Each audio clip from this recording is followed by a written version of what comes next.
So in this video, I want to just show again how to set up a scanned image from the Canvas page for this assignment. So I'm going to do Chapter 4, Problem 3.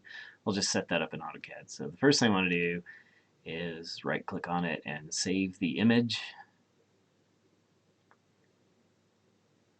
And I'll save it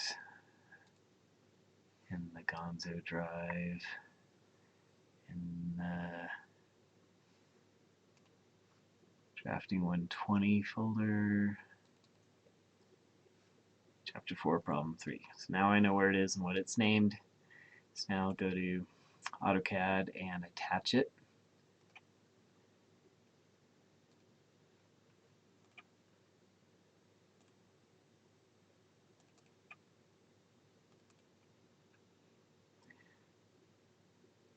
I'll just put it at 0, 0.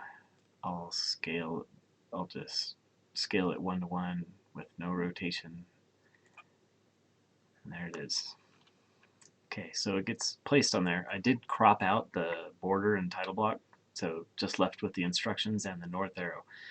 Now, I was able to scan this pretty well, so it's already facing north. The only thing left to do here would be to scale it.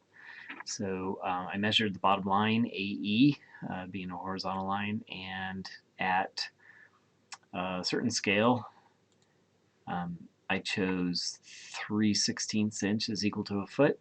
That puts the bottom line at, I measured 17 feet. So I'm going to go ahead and scale this line up to be 17 feet. One way to do that is to figure out how many inches that is, so I can just type it in as inches or just leave it at feet using a calculator, but I'm just going to leave it at feet because it kind of doesn't matter because we're only just doing bearings of these lines anyway. But I do want to show how to scale it, so I'll go ahead and select this, SC for scale. I'm going to pick my base point at the intersection, kind of midpoints of these lines, right there.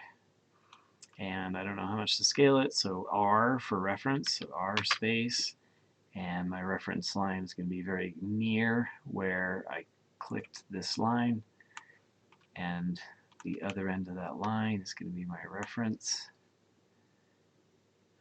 Dragging it across. That's probably midpoint, good enough. And then I want it to be 17 feet. There I go. And now this bottom line, it measures out to be 17 feet. The assignment is ready to go. We are looking for the bearing of each segment. A few ways to accomplish that. I'll just do BC. It does say to start with the lowest letter. I would just draw a line from B to C.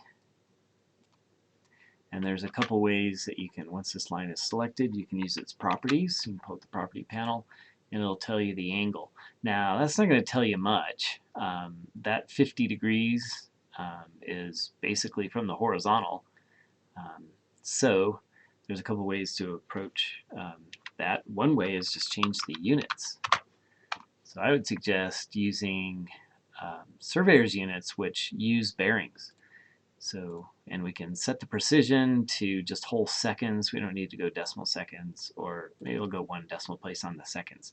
So it'll give you a north something angle east or south something. In this case it's northeast, but line CD would be southeast, DE would be southwest, and so forth.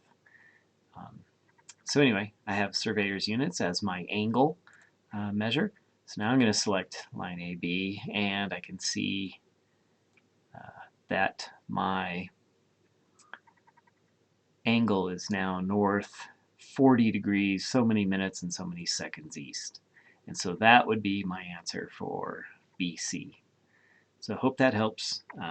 Again, let me know if you have questions, and we'll start a thread if we need to make these problems easier for all of us, and we can discuss them. So thank you.